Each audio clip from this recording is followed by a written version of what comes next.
All right, guys, and we are back. Oklahoma is back in action this week, playing UCF, coming off that win against the University of Texas in the Red River Showdown. Hey, you know what? A lot of people got questions. Are they going to be able to come out and finish strong, just like they started strong? You know, BV's going to have these guys ready. But I have a special guest joining us today, Jaden Knowles. You guys might remember this name, former running back for the University of Oklahoma. How are you doing today? Man, I'm great. It felt weird when you said former. I'm still not used to that. This is the toughest year. It's not suiting up every weekend and having all these practices. I'm in the real world now. I'm paying bills, so I'm doing good. You doing all right? Yeah, and you're on an actual news station now doing meteorology. Yes, sir. News Channel 6, KAUZ, which is a CBS affiliate. So I'm their That's morning awesome. meteorologist. Work from 4 a.m. to 12:30 p.m. All So right. Well, what's this winter got in store for everybody? Because I know you're a little bit you're south, right? yeah, I'm But in Texas, North Texas. I'm sure North Texas and Oklahoma are going to be getting a harsh winter this year, right? That's what they keep saying, harsh winter. Yeah, the reason that everybody keeps saying is because we are in that El Nino pattern, and usually we have a wetter and a cooler pattern. So that's what it's looking like so far. We're still tracking that.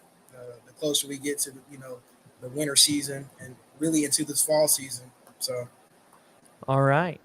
Well, let's go ahead and dive into it. Everybody's here to not only hear about UCF, but we're going to start off with just these past 6 games for Oklahoma. They're 6-0. You were a part of a 9-0 team, I believe, is what you guys were before you guys lost to Baylor. That one still hurts a little bit because I remember man, how that game went down. Lincoln Riley was not happy. But Oklahoma is 6-0, and the question is, are they going to get to that 9-0 this season? So kind of just give us a little bit of insight. Like, as a former player and you're watching this season unfold, what were some of your just initial thoughts? um, I mean, those guys bought in. They got it. Everything that Coach Venables was preaching to us, literally last year, is what we're seeing now. And it's all about consistency. It's about believing. It's about trusting everyone around you. It's about trusting your coaches, especially, and that's what you're seeing. That's the reason they're 6-0. Everybody's playing for one, and it's beautiful to see, man. I'm so happy for every one of those guys that's on the team, especially the coaching staff. I'm super excited for the coaching staff, man, because I know how hard they work day in and day out. They're up there so much more than their families, man, and to finally see, what we know we could have done, last year, but the coaches believe that we could have done last year, that they're actually doing it this year. And so that's really good to see. Yeah, and you've seen this defense completely. I mean, I don't even think 100-degree turnaround is the right way. I mean, this seems like they've made a 360-degree change. I mean, what is your thoughts around the defense? And I mean, just the way you've seen some of these former players play, like Danny Stutzman, and you got Woody and Key. Like, seems like this is their year. Like, they are shining. They are some of the stars and the leaders on this team. So, what has that been like? Just watching this defense completely turn around from what it has been in years past. It's definitely amazing. It's great. But the thing about it is they've always been playmakers. Key, Danny, Woody, Jaron, you can name them all. JK, they've all been playmakers year in and year out. I think the difference between this year and last year, or just in general from the past, what you want to say, 5 years of OU football, they're in the right place. The coaches are putting them in the right place where they need to be.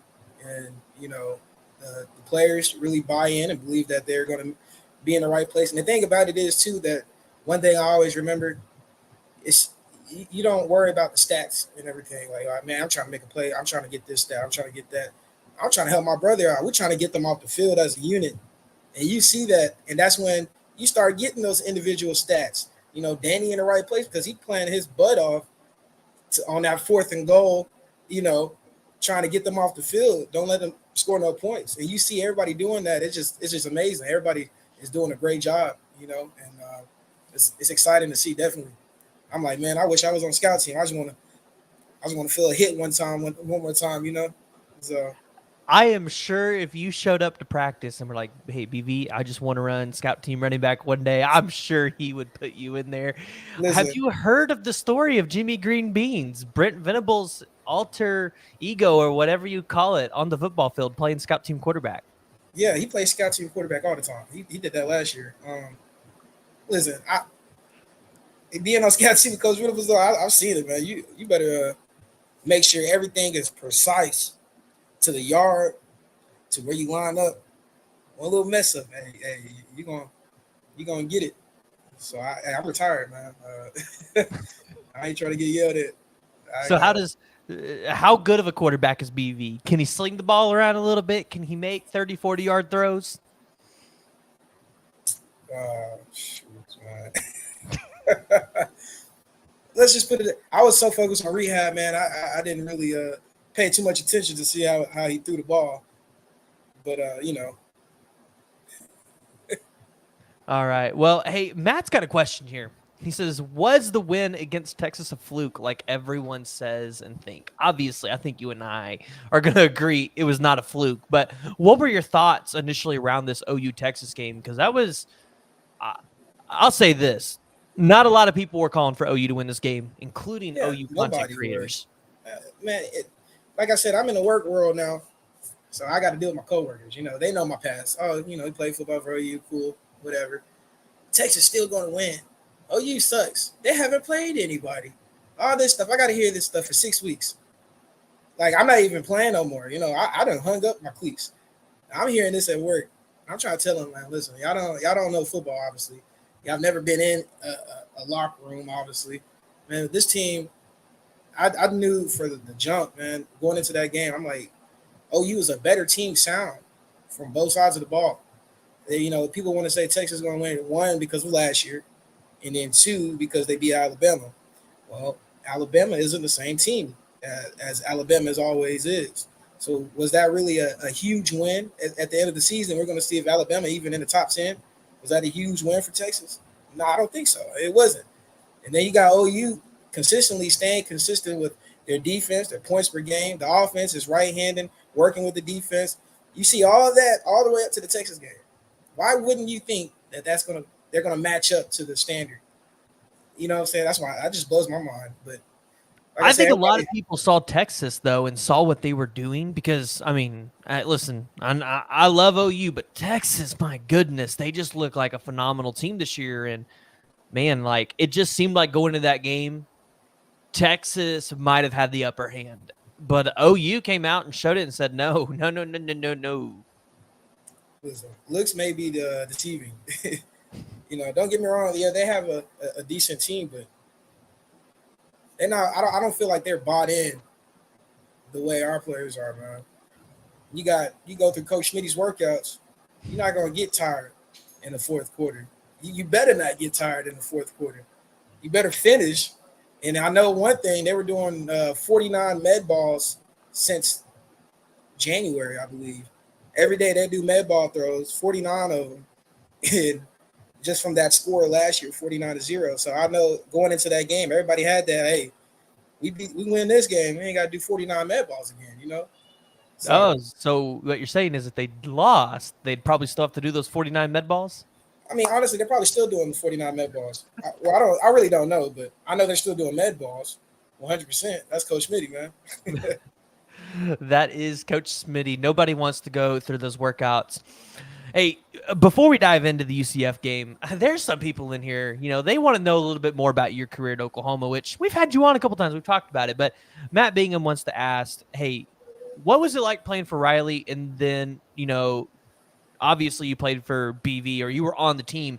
What was some of the biggest difference in coaching styles between the two? Coaching side, well, obviously one of them is a defensive coach, Coach Venables. The other one is an offensive coach. I'm an offensive player, so I feel like,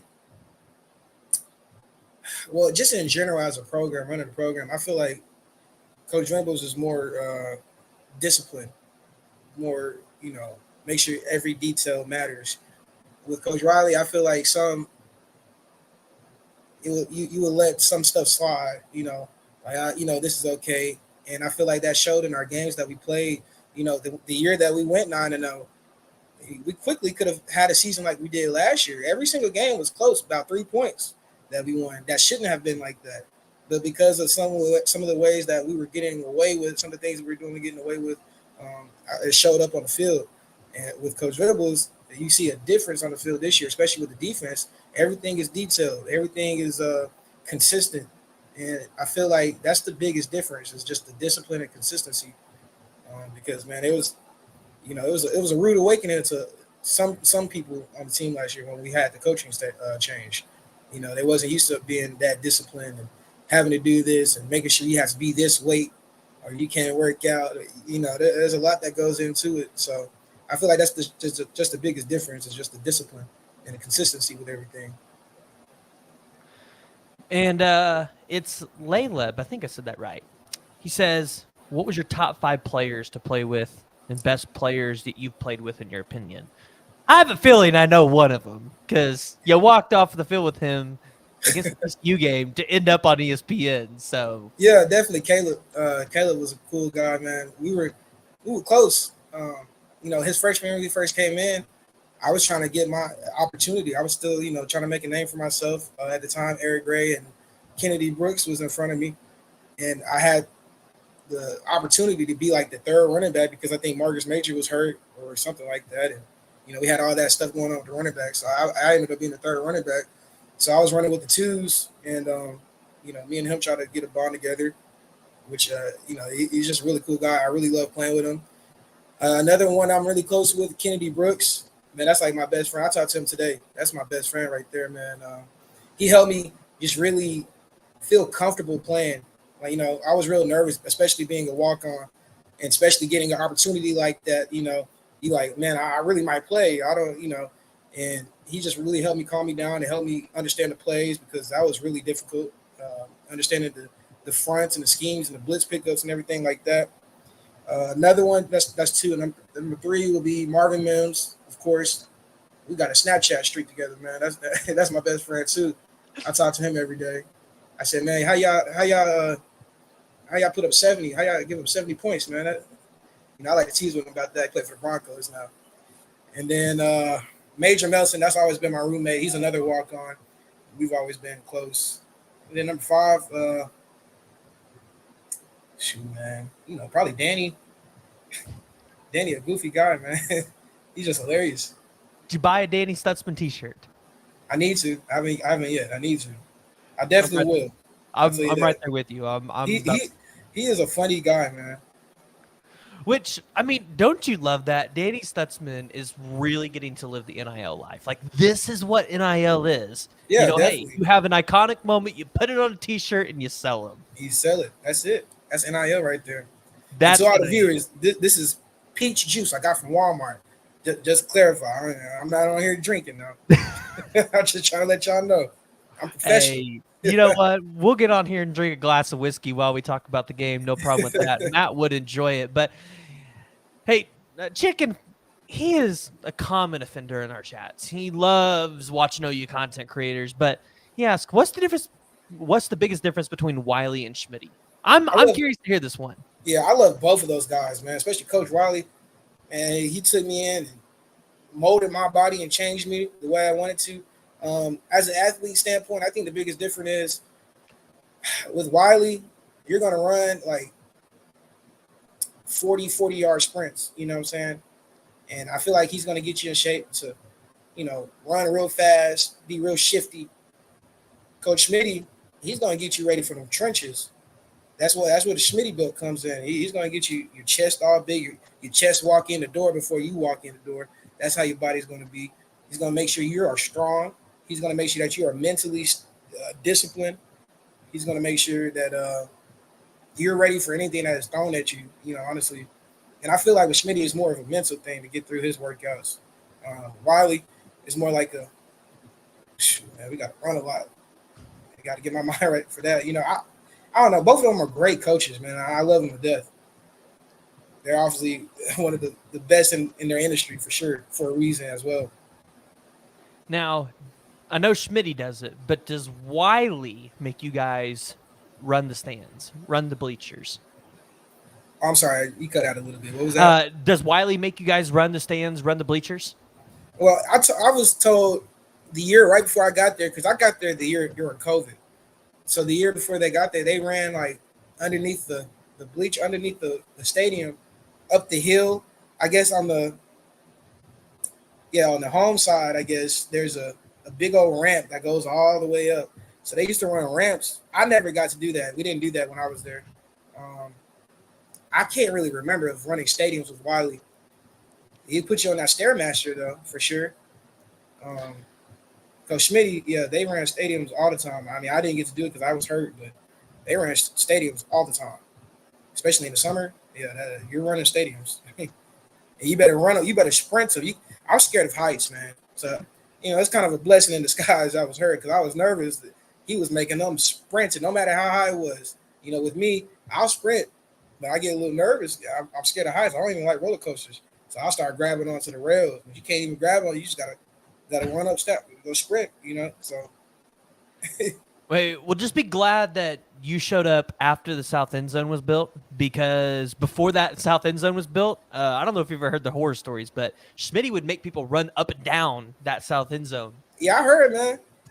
I'll tell you the most scariest moment, after Coach Riley left, we had that gap period where we just didn't have a coach. We had Coach Stoops. But even after the bowl, well, I think we had a coach before the bowl game. But, we had that gap. We didn't know. And then we found out that, Coach Venables is being hired. And then they're bringing in Coach Schmitty. Man, I remember Jackson Sumlin.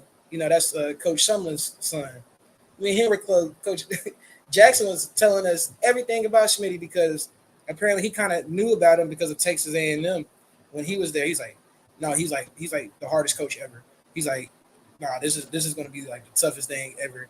And so I was already nervous first day of workouts, man. Yeah, I was scared. I heard all the stories about him. All right. I'm only supposed to fear God, but I fear God and Schmitty. Now, listen, I got to ask about it. I'm sure you have heard the speech that Danny Stutzman, hey, you know what? He knows one thing for sure. Oklahoma fears God and Texas fears Oklahoma. I mean, I'm assuming you watched the video. I mean, as a former player, like, did you ever hear any speeches like that in the locker room, whether it was the Riley or the BV era? Our team captains, would get us right, but man, that one was different. I had chills. I thought I was about to play. Like I said, I'm done playing football. I thought I was about to play. I said that statement there just it clicks something in your head, because no matter what team you play for, you're always gonna have somebody on there that's just half in. That's on every football team. I'm not saying Oklahoma has that at all, but just every football team, you never know who it is, and you don't want to call out your teammates either. But when you say that, something just clicks in your head. Like, nah, this is real. This isn't just a game. This is real. Like, we fear God. They fear us. Let's go out here and dominate, man. Let's go run through a wall. Like, man, that just gave me chills, man. I want to run through the A-gap. Yeah, I was watching that and I was just like, that's going to be up there. That's, it made me want to go run through a brick wall, and I don't play football. So it made me want to do it. But hey, you know what? Let's go ahead and let's dive into this UCF game. That's what people are here to see, because Oklahoma, it's homecoming week, and they're kind of doing it different this year. They've got the homecoming festivities on a Friday night, and they're doing kind of like a glow-in-the-dark parade. So I'm debating if I want to get out there to go see a lot of that. And then Saturday morning, yeah, and then you got 11 a.m. kickoff. And you've got Dillon Gabriel and Jeff Lebby. Basically, they can hand it to their former team. And Jeff Lebby at one point could have had the head coaching job, but UCF decided to go in a different direction. So I would imagine, hey, he's going to want to lay it on UCF this week. What are some of your initial thoughts going into this game around Oklahoma and UCF? What do you think Oklahoma needs to do to win it? Nothing differently. Stay sound on both sides of the ball like they've been for 6 weeks. I feel like a lot of people that's outside of the locker room and that hates Oklahoma are going to say, okay, let's see if Oklahoma is really, the team that we saw, that we think that they are now, because they beat Texas. There's a lot of hype going into that Texas game. And, that hype has kind of died down now. Now it's the next week. Let's see if they can put up the same, do the same details that they were, sound on special teams, sound on defense, sound on offense, on all phases of the ball, and let's see, how they come out. And I feel like they're going to be dominant on all stages of the ball. Especially, I feel like there's going to be a big game from Dillon Gabriel, just because that's his old school. Especially, Coach Levy probably takes it personal, but this is just another week. You know what I'm saying? It's nothing different. Don't change nothing because of the team. Like the quote we just said, Oklahoma only fears God. You don't have to change nothing up. Yeah, so I'm looking at the game, and UCF, they have a pretty high-powered offense, pretty balanced. 270 passing yards a game, 246 in the run game, 516 total yards. And Oklahoma, on the other hand, they're a pass-heavy team. Now, they lost Andrell Anthony due to an injury, so you're kind of going to watch this game and wonder who's going to really step up in the place of Andrell Anthony. I think you expect to see maybe a little bit more Nick Anderson, Jaden Gibson, those kind of guys. But Oklahoma is only averaging 164.8 rushing yards. So as a former running back, going into this game and through the rest of the season, what does Oklahoma need to do in the run game to get, to what we've seen in the past where they can get to 200 yards average? What do they need to do better? Better just trusting that the hole is going to be there. As a running back, especially when you start out slow, you go in the game, you're antsy, especially a game like last week.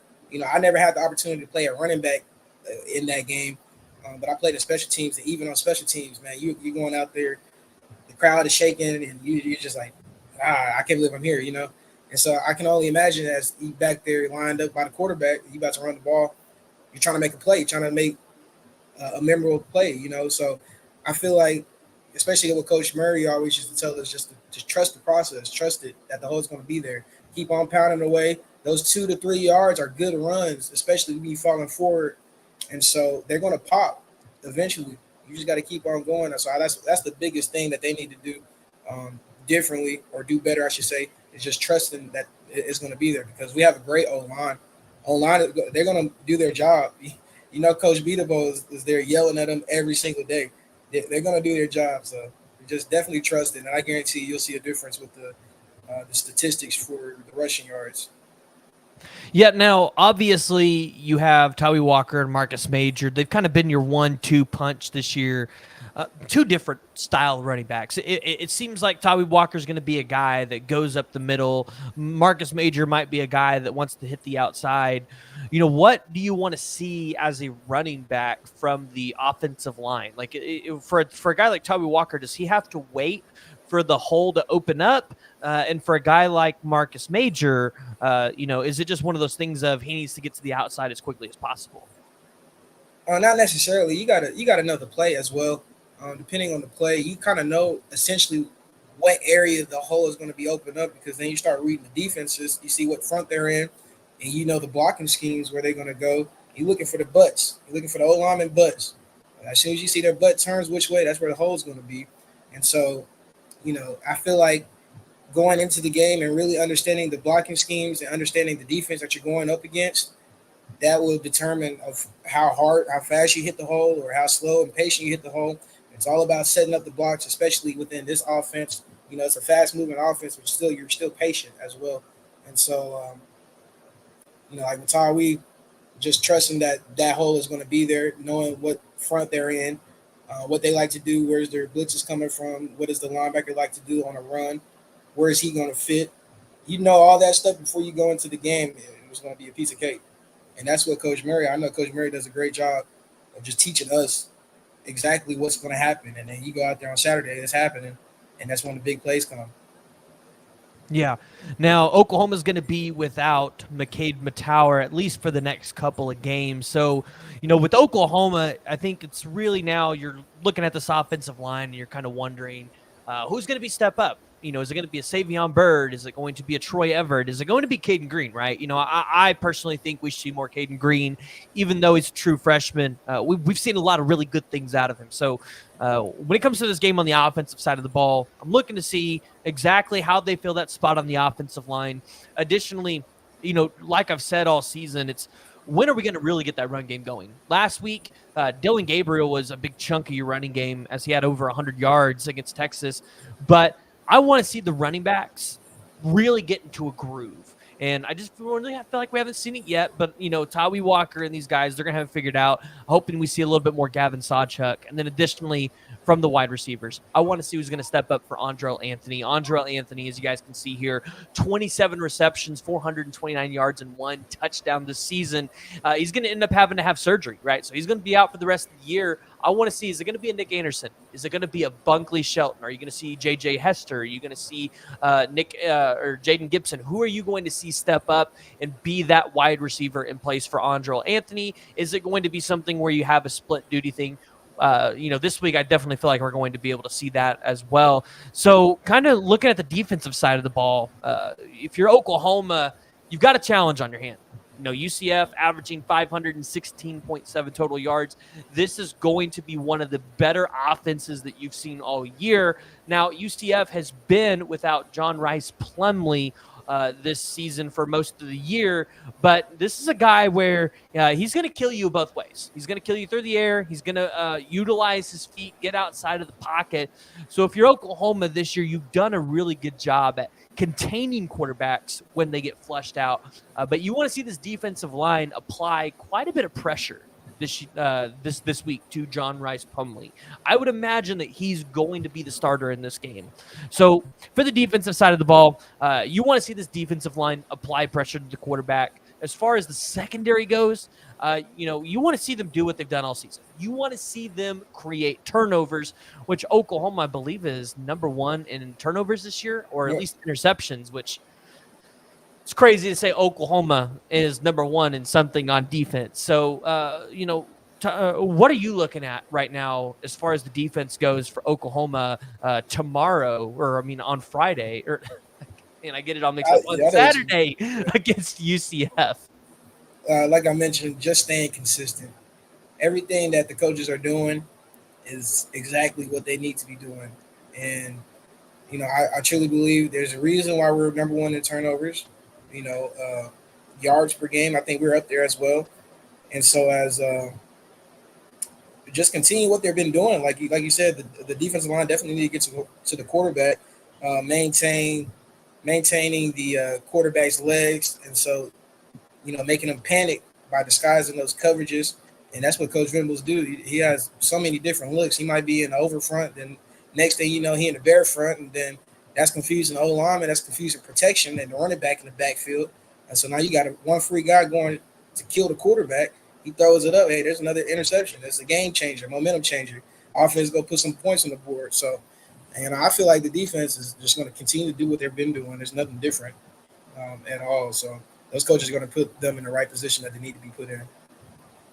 Yeah, so I look at the game for Oklahoma and UCF, and you know what? I think if they go out there, they take care of what they need to do, they get the running game established, you see these secondary take care of these wide receivers for UCF. I think a lot of people forget UCF had a really good year through the transfer portal. They actually got quite a few players from Alabama, so they've got SEC talent on their team. It's something that we all need to be watching out for. But if the secondary can go out there and do their job like they have this year, there's no reason why Oklahoma probably shouldn't win this game 51-13. That's going to be my score prediction. So what do you got here, Jaden?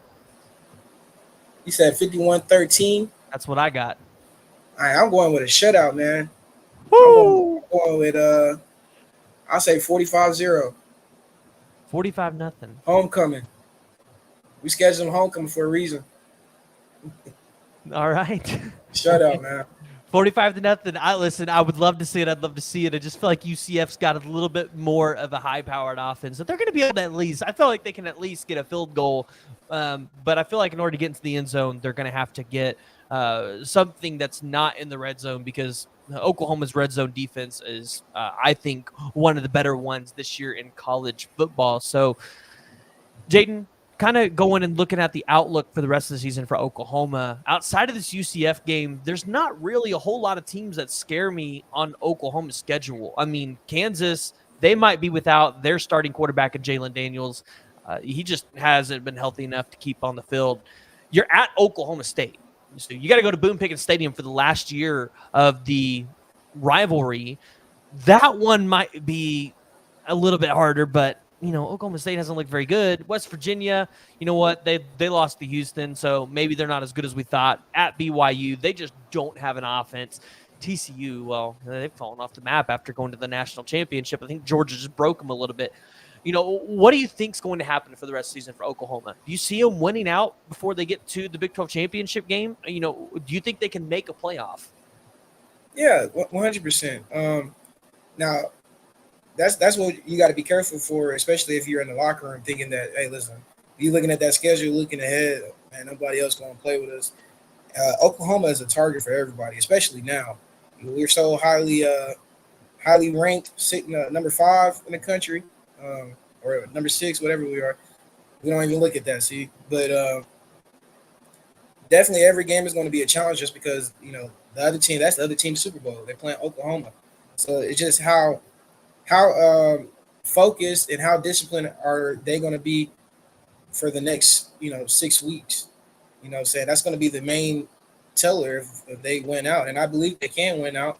And I believe they're going to win the Big 12 championship. And I feel like they're going to have the number 2 or 3 spot in the playoffs. And we ain't got to wait around to see who's going to have the last pick. I feel like we're going to be number 2 and number 3 because defense wins special teams wins championships. Defense wins games. Offense sell tickets. It's just simple as that. Everybody want to go see Dillon Gabriel. Defense going to win that game. Special teams going to win the championship. Love to hear it. Defense wins championships, but Special teams wins championships. Defense wins games. Offense sells the tickets. You know what? You need to put that on a T-shirt. You need to sell that. Listen, I don't have that much pull like Danny had. I got to get my platform some more up.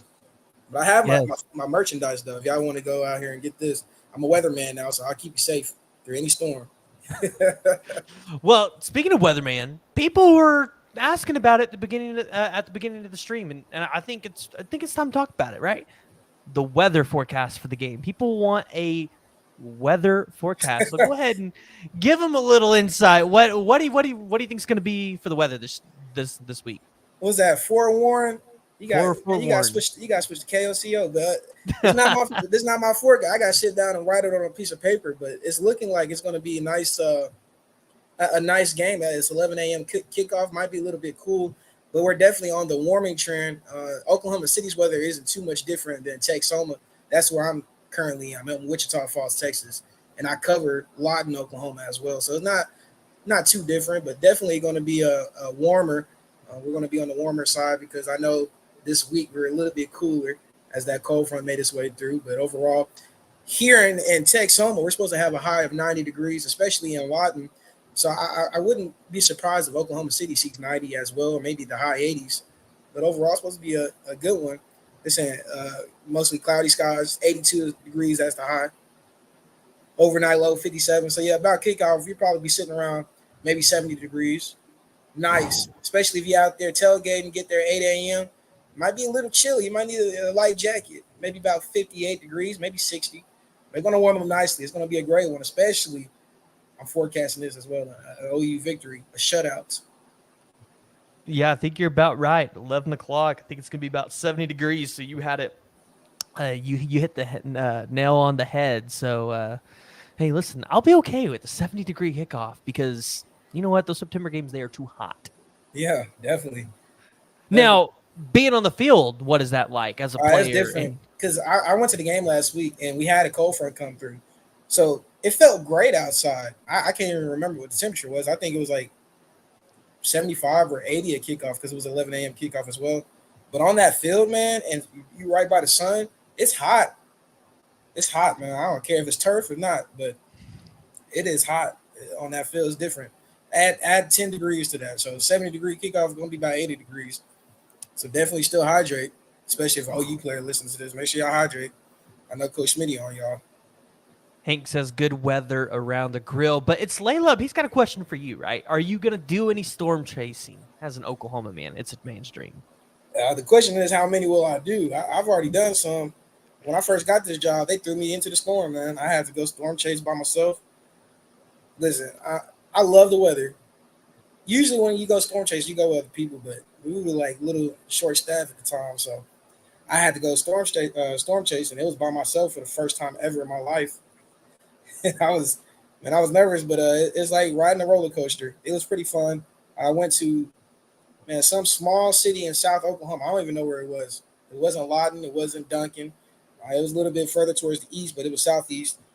And I was on a wall cloud forming, so you can see this big old rotating wall cloud, and it was lowering a little bit, about to touch the ground, but then it ended up recycling itself and moving on down to South Texas. Then I had to go back to South Texas and chase that storm system. So you're just chasing storms, and they wasn't even really producing. And then you got to watch out is definitely if you get into the basically the eye of the storm, right into where everything's happening, it starts hailing. And here's a tip too to everybody out there: if you're driving and you know a storm's coming in, you see the clouds. If you see like a white light shining in the clouds, yeah, go ahead and get shelter because that's hail. That's hail in the clouds. The little white glow, kind of like white greenish glow in the clouds, that's hail. That's pretty big hail too. That's about to fall. So save your car, save your insurance, do all that. But yes, Thunder OU Sooner. Storm chasing is absolutely fun. It's scary though. I don't like roller coasters, but that's a roller coaster I ride occasionally. I like to stay inside and look at the radar. Hey, well, you know what? Oklahoma's probably due for some big storms because we haven't had. I'm going to be honest. Past couple of years, the tornado seasons have been kind of calm, so that gets me a little worried. But hey, See, now you Jaden, done jinxed him. You done jinxed us now.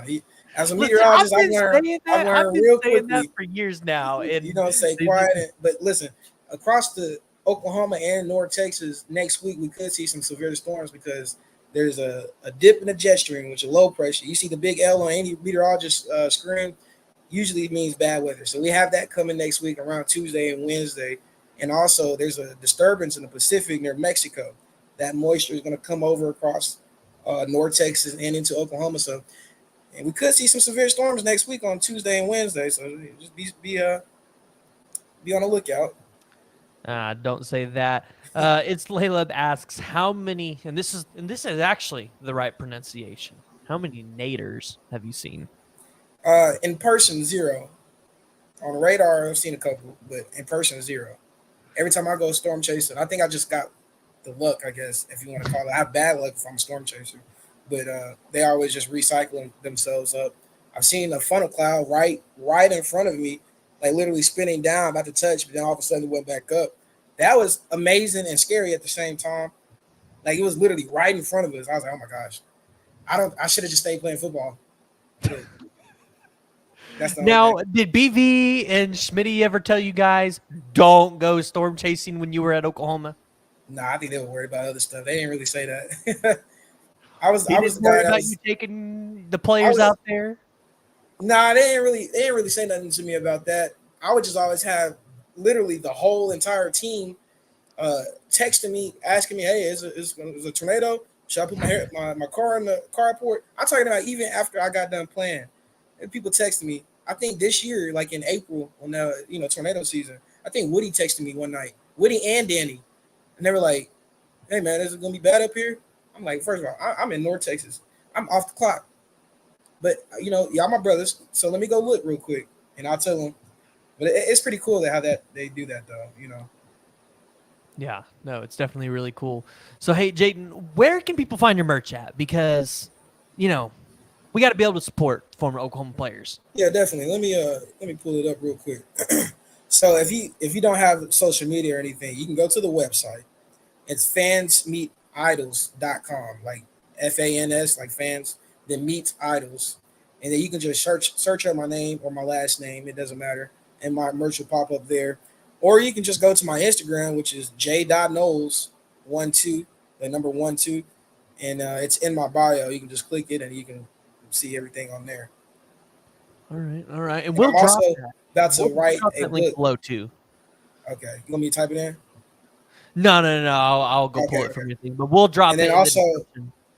I'm in the process of writing a book, man. I'm trying to just use my my God given talents. I'm just trying to be a vessel for God, man. And I know one day I'll just literally like last week I was just I don't know what I was doing, chilling or something, and I literally just heard God say, like, "You need to write a book." And so I'm in the process, trying to get a publisher and everything like that. Trying to write a book just basically about my life. The audience would definitely be a range of people, just like I am. You'd be from football fans to a high school kid trying to walk onto a Power Five school. Um, it'll be to the Christian platform, and then also the weather geeks out there, the meteorologists. So be looking for that, and let me know if y'all would buy it. I'll probably post it on Twitter and see if y'all would. What's it called? A survey. What I'm trying to think of. I don't know. I'll ask Twitter if I should write a book or not. I mean, I'm gonna do it anyway, but I just want to see the impacts of it. So, kind of talk about this. I know we've talked about it before, but as a walk on, you're coming into a program, you're not on scholarship. It's hard because you don't know what's in store for you next. What is that like, having to like just trust in that a little bit more and trust in the Lord to be able to provide? What was that like?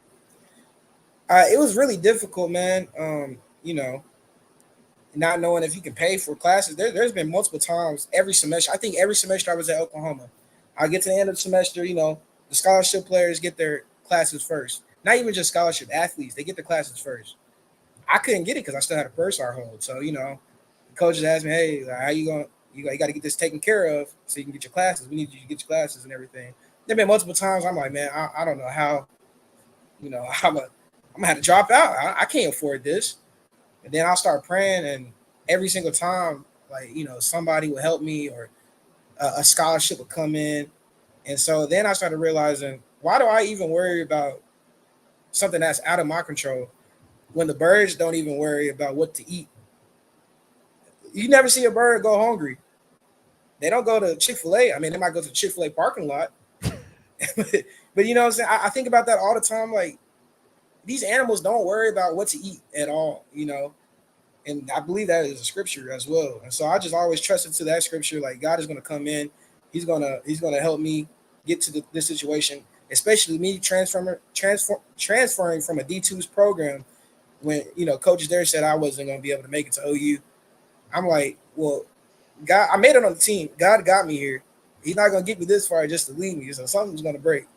So that was helping me trust in the Lord and trust in the process. That definitely helped me. I had that in my back of my mind, the front of my mind, the side of my mind, every single time. Every day I went through workouts or classes or just even to the end of the semester because I knew it was coming. Same conversation. You got your burst our hold. But every year, man, I'm telling you, I don't know. I know it was God, but every year something would happen or just something random. I'll just, get a scholarship or something like that. So that's That's awesome. definitely what helped me. No, yeah, that's awesome. So, I mean, how did BV and this staff really help you grow your faith? Because, you know, we know and we've heard about the devotions that they do every morning and things like that. And, BV is not only a leader of a football team, but he's a leader of men. He wants to grow these players on this team to go out there and be guys that are, leaders in their community and things like that. So what was it like having a guy like BV come into this program, and how did he help grow you and stretch you and, really just grow your faith? It was amazing, man. I was really thinking about this the other day. I was thinking about posting on Twitter and adding him and Coach Murray because the first time I heard Coach Venables pray in a team meeting. The team meetings, everybody's in there. This is like one of our first meetings that we had in the season. And he does a devotional. He pulls out his devotional book, reads his devotional, talks about the devotional, says a prayer, and then really like praying for us. I'm like, wait a minute, did this really just happen? Because you do not see this at all. The only prayer that football, especially Power Five schools, coaches do is just the Lord's prayer before a game, then after a game. But for us to go into maybe basically like a Bible study, I was like, man, I am in the right place. I am in the right place. I'm here for a reason. And then, especially, now that I'm done with football, and, I still go through adversity and stuff, but now it's different. It's life. And, I didn't realize how protected and how we had everything, walk on or not. You still had everything there in college within those doors. And so leaving there, but they were preparing us for that every single day. And I think a lot of times you don't even know that they're preparing you for life. You think they're just talking about UCF or Texas, but really they're preparing you for life. And I think that he did such a great job in doing that. That's the reason I'm the way I am now. Like adversity will hit while I'm at work or something, or a coworker just rubs you the wrong way or something like that. And I just hear, my Coach Venable's voice in my back of my head, or Coach Murray's voice, or Coach Smitty's voice in the back of my head. I'm like, yeah, you're right. It's adversity going to, hey, how am I going to respond? Or having the windshield mentality, not the rearview mirror. It's okay to look in the rearview mirror, but if you stare at it too long, you drive the car, you're going to end up in that ditch. You got to have that windshield mentality. Keep on looking forward. And so that has definitely helped me shape me into the person that I am right now. And I appreciate them so much. I don't even think they understand how much I appreciate them. No, that's really awesome. Talk about Soul Mission, because you got, I think, to be a little bit of a part of it while you were there. This is, the second year that I think you've seen that really be hit off the ground. Recruits have talked about it being important in their recruitment. What does the Soul Mission do for this program? Man, yeah, I got to be an ambassador for Soul Mission, serving our common legacy, and that's the whole program. That's the foundation right there. Serving our uncommon legacy. Everywhere you go in the facility, you see it being uncommon, the uncommon man, and they just instilled that in me. They drilled that in me, man. Where I try to be uncommon here, like I've been here 6 months, and I was able to win Employee of the Month just last week. Not too many people do that. And I believe that, I believe the reason I was able to do it was because of God and because of what I learned from OU football, being uncommon. How can I be uncommon? Okay, well, I'm new here. The typical guy will meet their GM only on the first day, and that's it, or until they leave. I go in his office every day just to say, hey, not ask for nothing. Hey, how you doing? Man, praying for you for this stuff. Or, going into, I don't know, one of the marketing people's office. You don't ever talk to them. We're in the TV, we're in the broadcast, we're in the studio. They're upstairs and making sales with commercials and stuff. Go in there and they don't even know me. Hey, how you doing? Man, I hope you have a blessed day. It's just being uncommon, and that's definitely helped me to where I am now. And that's the reason I'm able to succeed and where my feet are right now, And so I'm just thankful for the Soul Mission program as well, because that's definitely what they're going to do. I'm a living testimony of what Soul Mission can do for you, especially all the resources that's there. You have your FCA group as well. FCA is I think it's Thursday this week now, or this year. But when I was there, it was Tuesday. But so many just different opportunities, and it's a matter of fact if you use them. They have a lot of opportunities there, but is everybody going to leave being uncommon? You got to put in the work as well. You got to go to that stuff, and even just with financial stuff, they have money coaches there to help you out. Learn about taxes. A lot of people that get out of college, they don't know anything about that. But we had all these seminars and how to cook, because you get onto by yourself. You used to going to the cafeteria and getting everything already made for you. Steak night on Tuesday, but can you make your own steak? They take us to Mahogany Steakhouse up there, man. So that's just a great program, the Soul Mission program that they have, because they teach you literally everything about life, everything. That's really cool, and it's really cool to hear a little bit more about that program. So, to anybody that's here in the chat, or we have recruits on here all the time, and I talk to a lot of recruits, and they're trying to find their way, whether it's in a program or just in life. What do you say to them? How should they lean on the Lord? How should they lean on the Lord? Yeah. Man, hold on, but you don't lean. Hold on with both hands, like you on a cliff. I think Kobe said it best, man. Whenever we try to carry our own cross, we try to carry it. Sometimes that cross get too heavy, man, and that's when you gotta let go and let God carry that cross and you.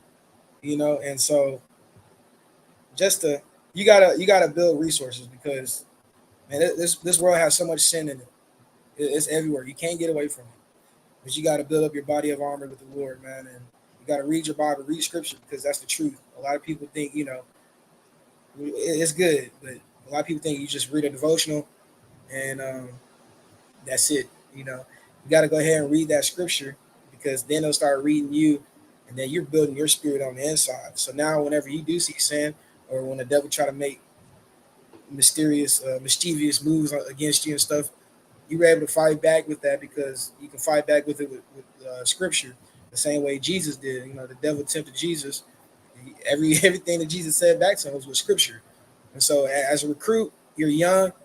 The most pivotal time in your life is going to be in college. That's the most pivotal time. And I'm not just saying go to OU because I went there. You know, there's other great schools out there as well. But if you go to OU, you're going to leave a man, not just a strong man, but you're going to be a strong man in faith. You're going to have a foundation set. You're going to know how to treat women. You're going to know how to handle yourself in business meetings. You're going to know how to have a conversation with God. And I think that's just the main thing, man, just having that relationship with God, man, because you never know when he's coming back, first of all. All this stuff that's going on right now, you never know when he's going back. And I'm trying to make sure I go. So. Love to hear it. Think this is a good place to end it for today.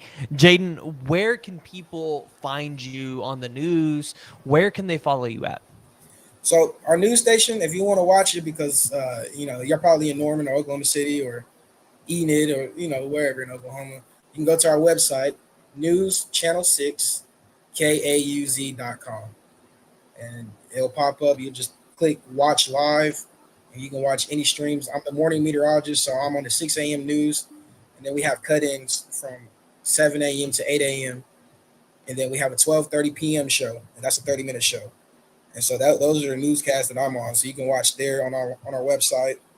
What was the other question? Where can people follow you at on social media? Because I think there's been a couple people in here asking about Storm Chase, and they want to watch you Storm Chase. Like I said, I leave that up to the weekend meteorologist. But my Instagram, j.knowles12. That's my Instagram. And then my Twitter, or X, whatever that is. I appreciate you, Steven. I see that. Appreciate you, man. I'm gonna say Twitter. My Twitter is, I forgot it. I know it's my name, Jaden Knowles.